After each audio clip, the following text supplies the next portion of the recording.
আসসালামু আলাইকুম। জাতীয় পার্টিতে ঝড় চলছে, সেই ঝড় থামেনি। সেই ঝড়ের অংশ হিসাবে আজকে আনিসুল হক, রুহুল আমিন হাওলাদার এবং মুজিবুল হক চুন্নু তিনজন সংবাদ সম্মেলন করেছেন। তাদের সাথে যোগ দিয়েছেন কাজী ফিরোজ রশিদ, যিনি আরও আগে দল ছেড়ে জাতীয় পার্টির আরেকটা অংশের সাথে যুক্ত ছিলেন। এখন এই নেতারা একত্রিত হয়েছেন এবং বলেছেন যে তারা দল ছাড়বেন না, তারা দলেই থাকবেন, কাউন্সিলে অংশ নেবেন।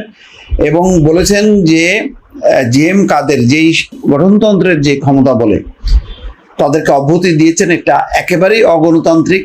বর্তমান সভ্য দুনিয়ায় বা সভ্য রাজনীতিতে এই ধারা চলতে পারে না যে তিনি যখন তখন যাকে তাকে দল থেকে বাদ দেবেন। আর এই ধরনের ক্ষমতা সাধারণত থাকে দলের মহাসচিবের হাতে। জিএম কাদের নিজের ক্ষমতা বলে তিনি এই কাজটি করেছেন, এটা বেআইনি। তিনি বলছেন যে জাতীয় পার্টির চেয়ারম্যান জিএম কাদের সম্পূর্ণ বেআইনিভাবে দলের নেতাদের সব পদ পদবি থেকে অব্যাহতি দিয়েছেন। তারা জিএম কাদেরের সিদ্ধান্ত মানেন না, তারা দলের কাউন্সিলে অংশ নেবেন। মঙ্গলবার রাজধানীর গুলশানে এক সংবাদ সম্মেলনে এই কথা বলেন জাতীয় পার্টির সব পদ পদবি থেকে অব্যাহতি পাওয়া এই তিন জ্যেষ্ঠ নেতা। Senior co chairman Anisul Islam Mahmud, co chairman ABM Ruhul Amin Howlader, মহাসচিব মুজিবুল হক চুন্নু গতকাল সোমবার দলীয় সব পদ পদবি থেকে অব্যাহতি দেন জাতীয় পার্টির চেয়ারম্যান জিএম কাদের। এবং চলতি সপ্তাহে সব মিলিয়ে বোধহয় 11 জনকে এইভাবে অব্যাহতি দেওয়া হয়েছে।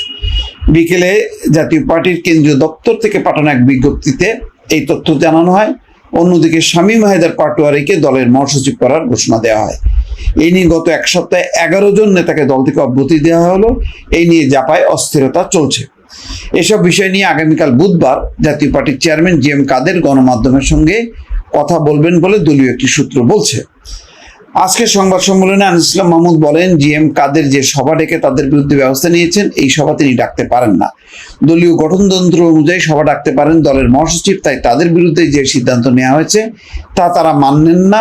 তারা তাদের পদে বহাল আছেন, কেউ বলতে পারবেন না তারা দলের কোনো বিরোধিতা করেছেন। তারা সবসময় সংঘবদ্ধ থাকার কথা বলেছেন। জাপার গঠনতন্ত্রের যে ধারা বলে অব্যাহতি দেওয়া হয়েছে তা বাতিলের দাবি জানান আনিসুল ইসলাম মাহমুদ। তিনি বলেন, কোনো গণতান্ত্রিক রাজনৈতিক দলে এমন স্বৈরাচারী ধারা থাকতে পারে না। এর মাধ্যমে চেয়ারম্যান একাই সিদ্ধান্ত নিতে পারেন দলে যে কাউকে যুক্ত করা এবং বহিষ্কার করার ক্ষেত্রে। এটি বাতিল করতে হবে। তৎকালীন চেয়ারম্যান এইচ.এম. এরশাদ অসুস্থ থাকা অবস্থায় তার কাছ থেকে জোর করে কো চেয়ারম্যানের দায়িত্ব জিএম কাদের নেন বলে অভিযোগ করেন আনিসুল ইসলাম মাহমুদ। তিনি বলেন, জিএম কাদেরের প্রতিটি বিষয়ে স্বৈরাচারী মনোভাব। মুজিবুল হক বলেন, দলীয় চেয়ারম্যান জিএম কাদের দলের 28 জনকে পদোন্নতি দিয়েছেন, অথচ তিনি মহাসচিব হিসেবে তা জানেন না। জিএম কাদেরের চেয়ে কোনো অংশে তার যোগ্যতা কম নয়। তিনি যখন সংসদ সদস্য জিএম কাদের তখন একটি বেসরকারি কোম্পানির ম্যানেজার। একমাত্র এইচ.এম. এরশাদের ভাই বলে তাকে দলের চেয়ারম্যান হিসেবে তারা মেনে নিয়েছেন। যাক, এরকম কথা আরও বলেছেন। মুজিবুল হক বলছেন, আমরা জাতীয় পার্টি ছাড়বো না, আমরা জাতীয় পার্টি ভাঙতে দেব না। আমাদের অবদান দলের জন্য সবচেয়ে বেশি। আমরা কাউন্সিলে যাব, সেখানে আমাদের কথা গ্রহণ না করলে এরপর আর কথা থাকবে না। মোট কথা, তারা আলাদা কোনো দল ঘোষণা করা বা আলাদা জাতীয় পার্টি করবেন না। তারা যে কাউন্সিল রাখবেন সেই কাউন্সিলে যোগ দেবেন এবং সেই কাউন্সিলে তারা ফাইট করবেন।